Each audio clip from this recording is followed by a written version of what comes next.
The movie opens up at Stratford University, where we are introduced to the main character, Daryl Witherspoon. Daryl is a helpful guy, and he's assisting a group of students on a university tour. But, to everyone's surprise, while giving the tour, he's also working as a mailman, doing 2 jobs at once. Daryl takes the students around the university, and all the while he's completing his mailman duties. After finishing one tour, he immediately starts another, with a new group of students. In the next scene, we see Daryl in his room, taking a nap with the TV playing in the background. Right then, his mom calls, abruptly waking him up. She inquires about his job prospects, and Daryl tells her that he's the top contender for a great job. However, in reality, he is badly struggling with finances. After some time, the university's tuition office calls him, asking about his semester fee payment. But since Daryl doesn't have any money to pay, he pretends to be someone else and claims that Daryl got killed. Later, a desperate Daryl gets creative and tries various ways to earn extra cash. He goes to a blood bank and donates a lot of blood, but ends up passing out. He then goes to a sperm bank to donate sperm, but that also leaves him exhausted. Moving on, Daryl's determination to make money leads him to a hair braiding salon, where he wants to donate his hair. But since he has short hair, he wants to donate something else from his lower body. As expected, this enrages the owner, and he is promptly kicked out. Well, no pube transplants for you. The next day, at the university cafeteria, Daryl is approached by his classmate Scott. The latter is also a candidate for the job Daryl has applied to, and both appear to be rivals. They make fun of each other and explain why they are better suited for the job. Meanwhile, a beautiful girl named Janice enters the cafeteria, and Daryl is instantly captivated by her looks. Later, at class, a representative from Smythe-based Corporation comes as a guest lecturer to talk about the job they're offering. He explains the qualifications required for the job, emphasizing the importance of being active in sports and social activities. He also mentions that the winner will be selected from the 5 finalists. Unfortunately, Scott seems to have all the qualifications required for the prestigious job, which worries Daryl. However, he doesn't give up and decides to showcase his athleticism by playing ice hockey. Daryl approaches his coach even though he has never played hockey before. The coach initially says no, but Daryl is determined to prove himself. He then turns to his roommate Tim, who is the hockey team captain, and asks for his help in convincing the coach. Eventually, Daryl gets a chance to play as a stopper, but he struggles and gets hit by the puck multiple times, failing to save any goals. Classic comedy scene. I wonder if he also farted. One day, while cleaning the campus, Daryl discovers a pamphlet about a neuropsychology seminar that promises to pay participants. Seeing an opportunity to earn some extra dough, he attends the seminar. There, they talk about a new drug that can heighten human senses to a whole new level. However, as they explain the side effects, many students start leaving the workshop, and Daryl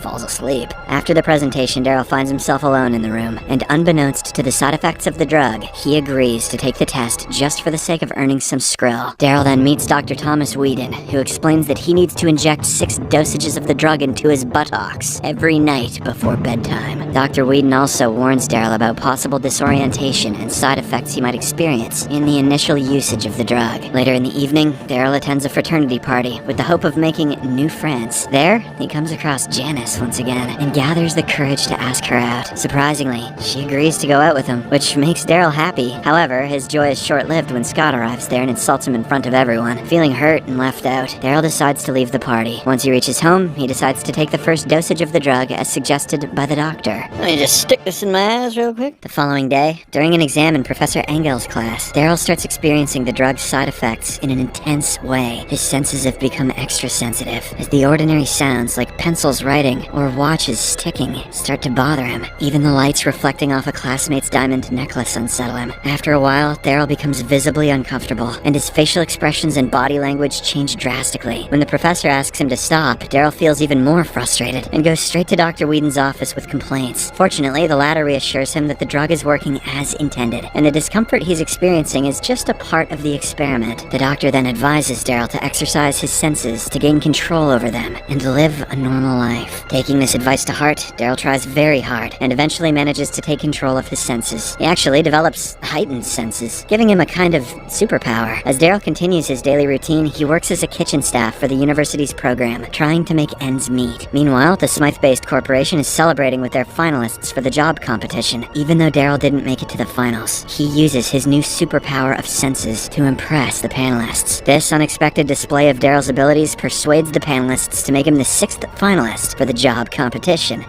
Why didn't you just tell us you were taking steroids? Nice. Later that night, while celebrating his success of selection, Daryl sees Janice entering a restroom with her friend. Using his super hearing, he eavesdrops on their conversation and learns that Janice is looking for a guy who is intelligent, caring, and smart. Also, probably looks like Chris Hemsworth and has $3 million a year. Encouraged by this knowledge, Daryl decides to take his chance and approaches Janice as soon as she walks out of the restroom. Using his sense of smell, he gets closer to her and exactly guesses the perfume she has been wearing. How does super smell give you knowledge of perfume brands, you might wonder? Well, I don't know. This impresses Janice, and she asks if he would like to have dinner with her. She even kisses him on the cheeks, making him blush. The next day, Tim spots Daryl using injections on his buttocks and deduces that he has become addicted to drugs. Later in college, Daryl impresses the hockey coach with his skillful skating and even saves a puck flying towards them, preventing an accident. As a result, he is allowed to join the team. Taking full advantage of this opportunity, Derek excels in the game, saving every goal. Even Scott is left in awe of his performance. The scene then shifts to an inter-college ice hockey match, and the commentators mention that Stratford University has a terrible history with the game. But this time, they have no idea that Daryl is playing as the goalie. His team takes an early lead, and he manages to stop virtually everything thrown at him. In the end, Stratford wins a game for the first time ever, and everyone celebrates the success. Next, Daryl goes for an interview at the Smythe-based corporation office. Using his superpower, he listens to the questions being asked in the interview. Daryl then fills in the information that other interviewees had missed earlier during his own interview. With this, he impresses Randall Tyson, one of the board members who wants Daryl to impress Arlo Vickers, a potential client of their company. Our boy agrees to do this right away. Tyson then informs Daryl that the final decision will be made within 5 days. That night, Daryl invites Janice for dinner and cooks delicious meals for her. Later, the duo enjoys the food and each other's company. During the conversation, Daryl impresses Janice by dedicating beautiful and romantic lines for her from a poem that his roommate Tim is reading in the other room. Surprisingly, this excites her so much that she kisses him. They then end up having intercourse, but Daryl ejaculates prematurely, a problem that disappoints Janice and prompts her to leave. The next day, Daryl surprises his family by bringing Janice along and introducing her to everyone. His mother praises his friendly behavior to Janice, while Daryl talks with his siblings. Before leaving, Daryl gives some money to his mother to help her with household expenses, making her emotional. Back in the dorm, Tim finds Daryl using the drug again and becomes concerned about him. This time, he inquires about it to Daryl, and the latter tries to explain the positive results he's experiencing. However, Tim does not believe in him and assumes that Daryl has become addicted to drugs. Desperate to prove that he is not an addict and that it has only positive results, Daryl takes a double dose of the drug.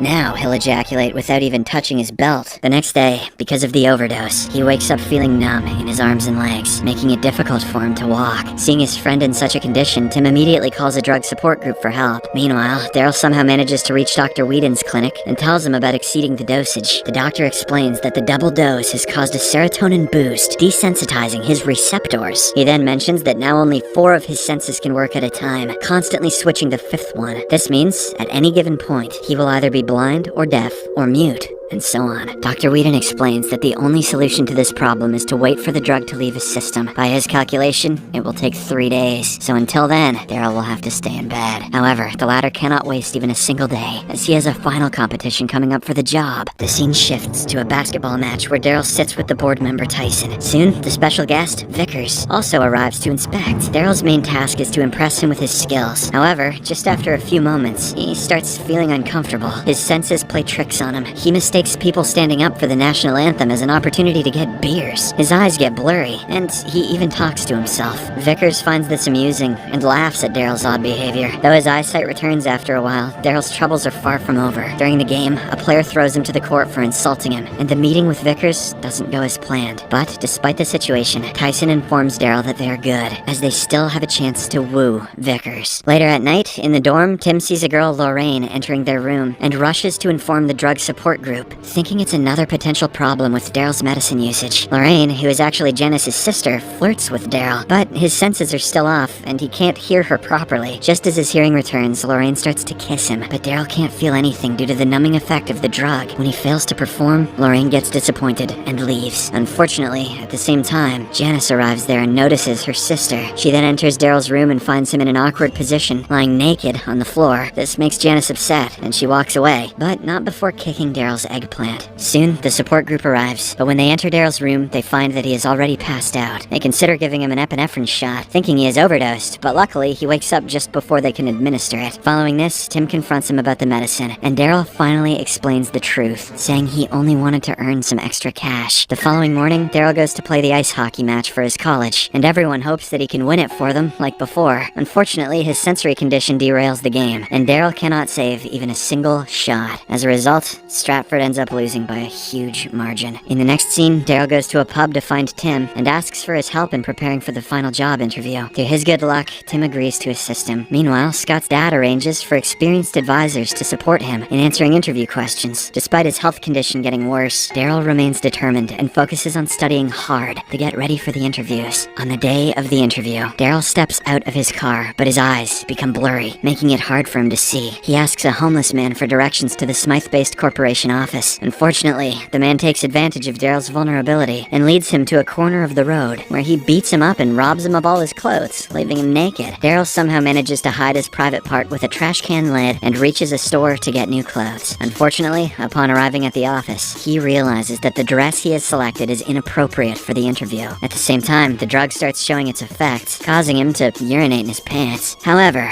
after urinating, Daryl realizes that the drug has finally left his system, and he is totally back to normal. He then enters the competition room, defending his attire by saying that he is allergic to formal clothing. Soon, the final round of interviews begins, and Daryl and Scott end up competing against each other. When faced with a tiebreaker question from Professor Engel, Scott fumbles with his response, but Daryl comes up with a brilliant answer. This impresses Tyson, and he offers Daryl the job. However, our boy feels guilty about cheating with the drug, so he comes clean about his actions on stage. Despite the shocking revelation, Tyson respects his honesty and offers him a junior-level job at the company. Fast forward to a year later, we see Daryl as a junior analyst, entering the Smythe-based corporation building to start his dream job. The movie ends with a heartwarming scene, revealing that Daryl and Janice have gotten married and are moving into a new house with their family.